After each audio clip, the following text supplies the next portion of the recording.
You look down at your wrist, and there it is. The counter hits 10,000.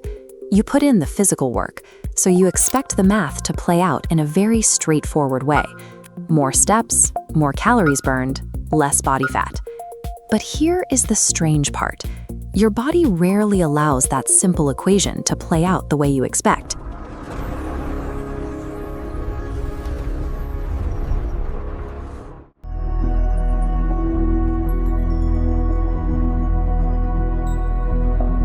The calories you burn from walking are only one part of the calculation, and your biology quietly changes the other variables.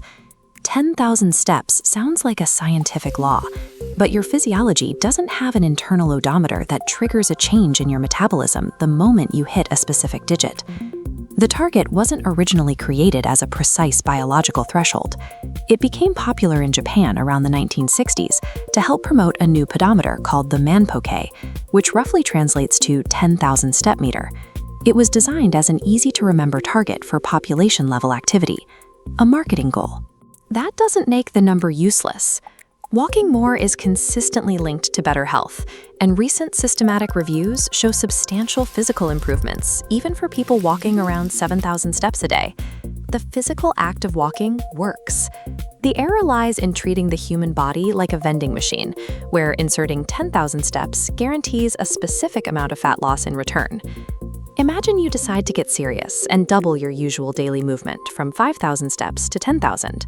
Logically, those extra thousands of steps require extra energy, creating a massive energy deficit. And yet, a paradox emerges. While heavily controlled lab studies show that high step counts do reduce weight, in the real world, many people walk every single day and see their waistlines stay exactly the same. This animated chart illustrates total daily energy expenditure. Think of this as your body's strict biological budget.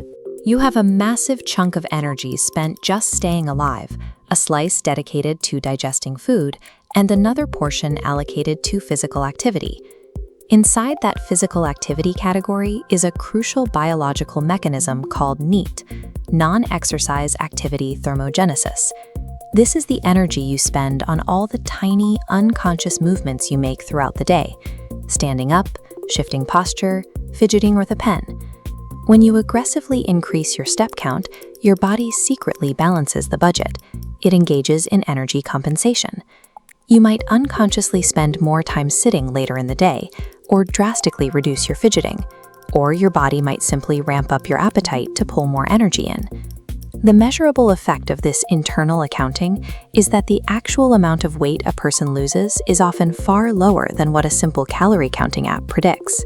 Hitting 10,000 steps undeniably increases your immediate energy output, but your body's internal compensation shrinks the net impact on your total energy balance. There is a second major flaw in treating those steps like a perfectly standardized currency. Not every step costs your body the exact same amount of energy. Your body learns. It physically adapts to repetitive motions. As walking becomes a more familiar, routine action, your movement becomes highly efficient. Over time, it takes slightly less effort and fewer calories to perform that exact same movement at the exact same pace.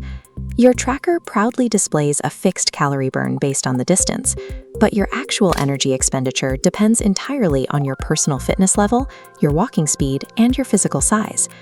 Because of this mechanical efficiency and internal compensation, a daily step count remains an excellent tool for measuring behavioral activity.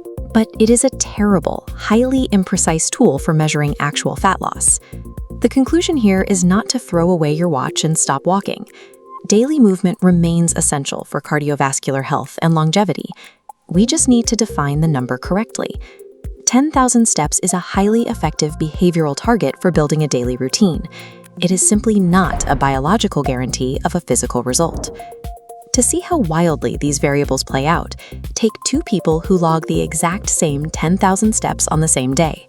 One person's nervous system responds to the extra movement by triggering intense hunger, leading them to overeat. Another person finishes their walk, but their body responds with severe exhaustion, causing them to sit completely still on the couch for the rest of the evening. A third person actually maintains their diet and loses weight, but because they are now carrying a lighter physical frame, their body inherently burns less energy to move around. The clean mathematical equation of steps equaling calories equaling fat loss is entirely unequipped to predict these highly personalized physiological responses. There is nothing biologically special about hitting a round number. Your body ignores the zeros and responds only to your long-term, holistic pattern of diet, movement, and physiological adaptation. The goal is not to worship the metric on your wrist. The goal is to understand that walking is just one highly active, interconnected node in a massive biological system. And if your body compensates when you simply increase your daily movement, what happens when you actually succeed at losing the weight and your biology starts actively fighting to regain it? That brings us to the science of the biological set point.